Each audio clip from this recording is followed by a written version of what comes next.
Everyone, welcome back to this channel. If you are new, consider subscribing, and if you are already here, kindly comment, like, and share the video.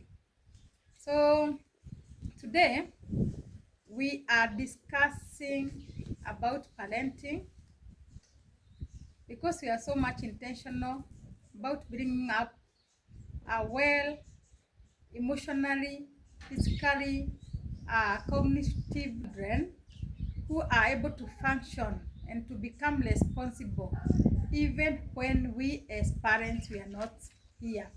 So today we have a very exciting topic about why loving parents, caring parents also raise children who are emotionally anxious.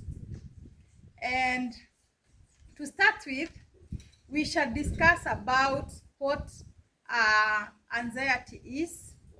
This is a consistent fear and worry about something that has not yet happened.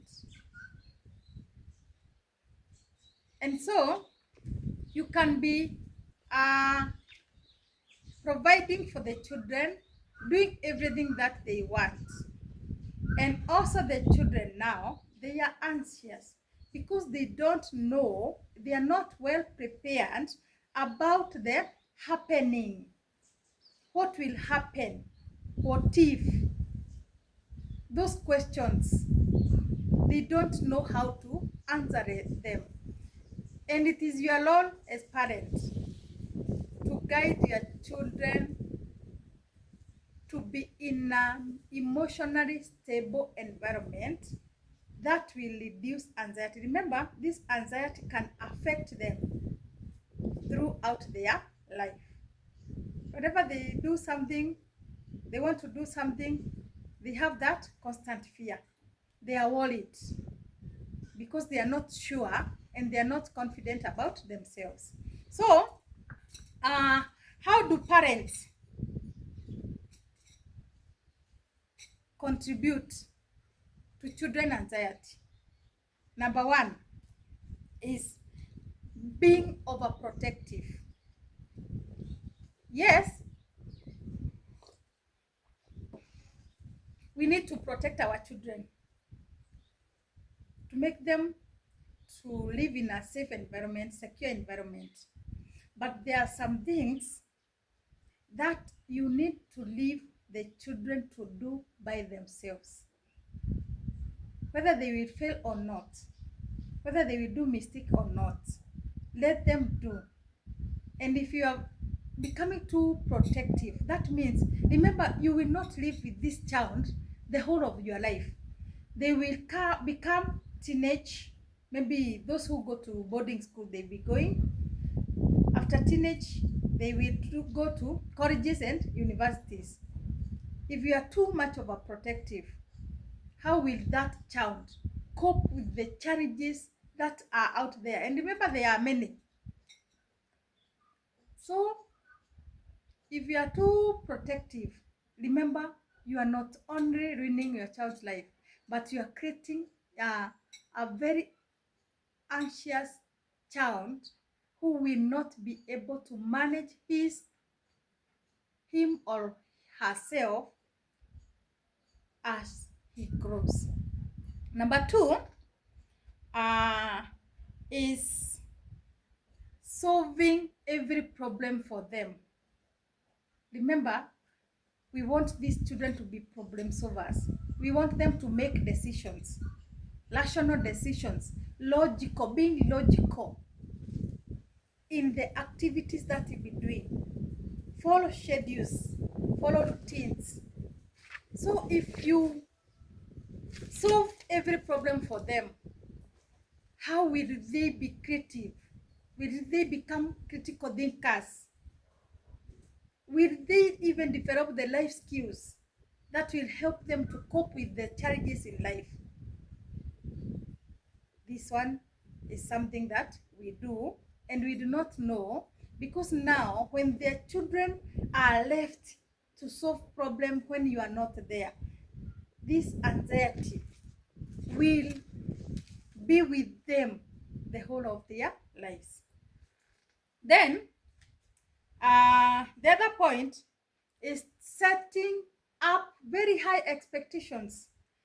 These ones, and it happens to most of us parents and guardians, because we want to bring out good from the children. Remember, setting high standards can not only create anxiety to children, but can also lead to depression. And remember that end product of depression and some mental challenges that happens with the child, they can also lead to suicide.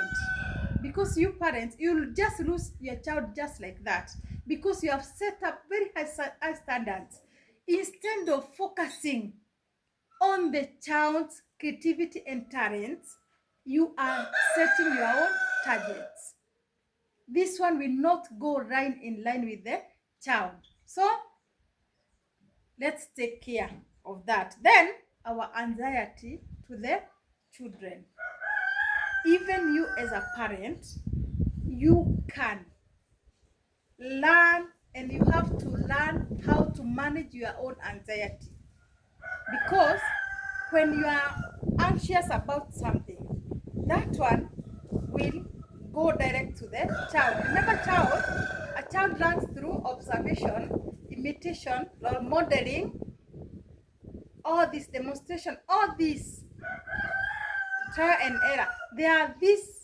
They make the child to learn something from you. And imagine, they have the trust in you.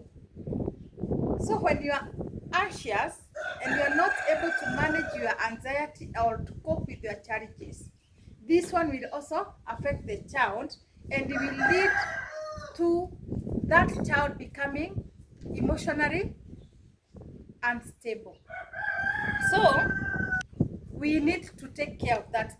Those are some of the ways how parents, there are so many ways, but those are some few points on how parents can contribute.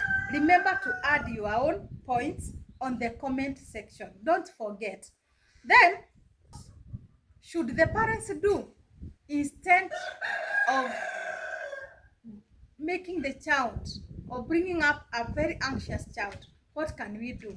Number one, you encourage age-appropriate independence. Autonomy is very important. Let the child do things by themselves that are age-appropriate. So you should not do everything for them. You should not think for your child. Things that they can do with their own mind, hands, creativity. Let the children do those things in order for them to learn from mistakes. Then let the children learn from the mistakes that they have done. I have already talked about it. Yes, the children learn from trial and error. Mistakes is part of growth and part of learning. Let these children learn from something they did not do well. Maybe you as a parent or a caregiver, you can sit and discuss with your child. Here, you are supposed to do this way, but you did that way. In this, the child will not repeat the mistake, but you will have created a room for growth and a room for learning. Then you teach healthy coping skills. And remember, we said it starts from you, because you are the role model of the child. The child should learn from you first before you teach the child good coping. So the other point is about creating a safe and secure environment where the child will be able to express himself freely and will be free from abuse, which can also cause anxiety in the child. So make sure the child is living in a very conducive environment. This one will prevent the child from becoming anxious. Then you the you help the child to express himself. Remember we said every child is unique. Let the child express freely the emotions that he's going through. Don't judge, don't be quick to criticize. Don't tell him or her whatever you are doing is not right. Let the child express himself freely. And with that, he will learn how to manage himself. And with those few points, parents and guardians, parents to be, parents who have been parents, grandparents, I hope we have learned maybe to ask parents and guardians or parents to be or parents who have been parenting for a long time. Which is that one point which you see or you think may have affected your child and made him to be emotionally anxious even when he's adult, and maybe you could have controlled? Let's discuss on the comment section. Thank you for watching.